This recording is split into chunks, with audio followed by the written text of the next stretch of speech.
Die gelykenis van die verlore seun is ook op die geesteswêreld van toepassing.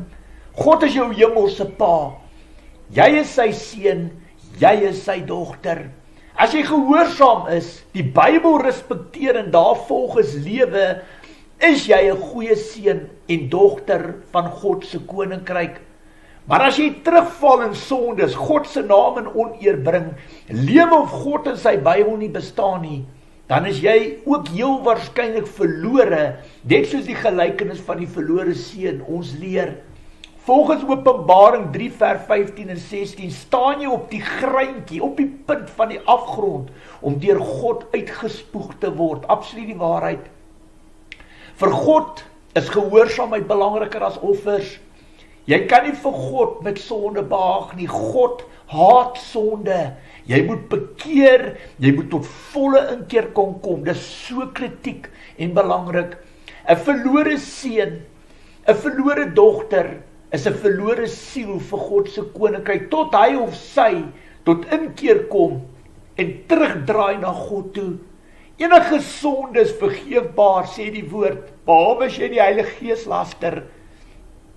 Ons werk is om te praat, te vermaan, te weerlê en te bestraf, volgens die woord, Jeremia 1:17, Esegiel 3 vers 18 tot 21 en 1 Timoteus 5 vers 20. Jy kan dit op jou eie tyd gaan lees.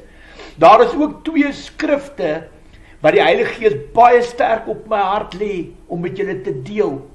Wat vermaning en weerlê en bestraf en om uit te staan en jou broers en jou susters te kan help, wat val, sodat jy kan daar wees om hulle op te staan en met wysheid te bedien, omdat jy omgee, omdat dit ook riglyne van die woord is. Ons moet praat, ons moet vermaan, ons moet waarsku, dit is ons werk. En ja, ek het hierdie ander skrifte gegee, hoe belangrik is dit vir God om te praat, anders is mense se bloed op jou hande.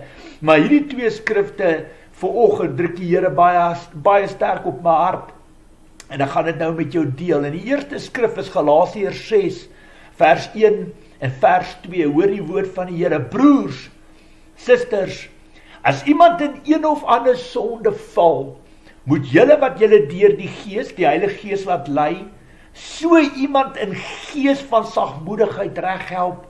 En pas op, jy kan self ook in versoeking kom. Dra mekaar se laste en gee op die manier uitvoering aan die wet van Christus. Is dit nie 'n pragtige skrif wat die Here op my hart kom lê nie? Nog ene wat die Here op my hart kom lê. Jakobus 5 vers 19 en vers 20. My broers, my susters, as een van julle van die waarheid afdwaal en iemand sou hom terugbring, weet dan dat hy wat 'n sondaar van sy dwaalweg terugbring, om uit die dood red en maak dat 'n menigte sondes vergewe word. Is dit nie 'n ongelooflike skrif nie? Ek is so dankbaar vir die Here as hy my so seën met wysheid om so 'n produk op die tafel te kan sit en te kan sien hoe 1 + 1 by 2 uitkom. Dit is so lekker en so groei en so leer ons natuurlik almal. Jy sien, ons wat gered is sal eendag soos engele in die hemel wees volgens die woord. Het jy dit geweet? Hoor hierso wat sê die woord, Matteus 22 vers 30. Met die opstanding trou die mense nie meer nie, maar as hulle soos die engele in die hemel. Dis wat outomaties gebeur die dag wanneer Jesus Christus afkom met die wederkoms.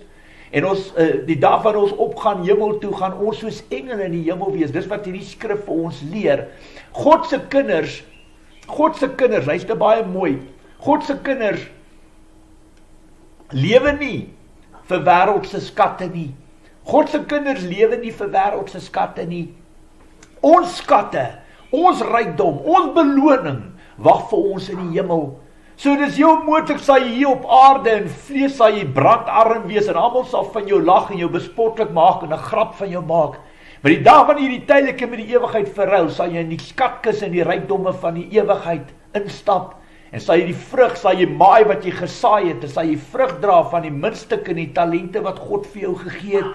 Ons skatte, ons rykdom, ons beloning wag vir ons in die hemel. Waar jou skat is, daar sal jou hart ook wees. Ons is wel baie dankbaar vir alles wat God vir ons gee en wat hy vir ons doen op aarde. Geestelik, hoe kan ek sê geestelike hoogmoed Jaloesie en afguns op mekaar is 'n teken van swak geloof en 'n gebrek aan wysheid en kennis van God se woord. Dis absoluut die waarheid. Waak teen jou eie ek, me, myself and I. Waak teen jou eie ek. Hy of sy is 'n groter vyand as Satan hier buite. Hoor vandag, vat hierdie vermaaning, knoop dit soos 'n koek in jou hart. Knoop dit op jou hart, maak seker jy verstaan dat jou eie ek, Koert Jordaan, is sy eie grootste vyand, jou eie ek. Ek sê altyd, daar is net een groter vyand as Satan hier buite, en dit is jy, jouself.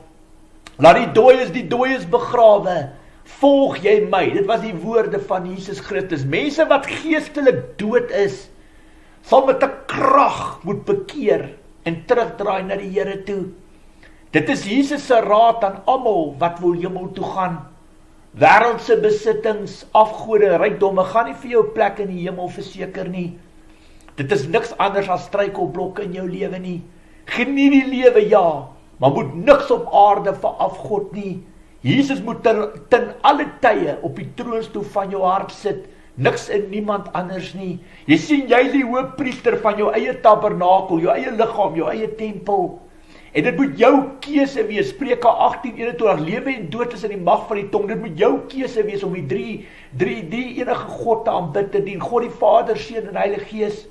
Dat hy en dat Jesus Christus op die troonstoel van jou hart sit. Geniet, wees dankbaar vir wat God vir jou gee.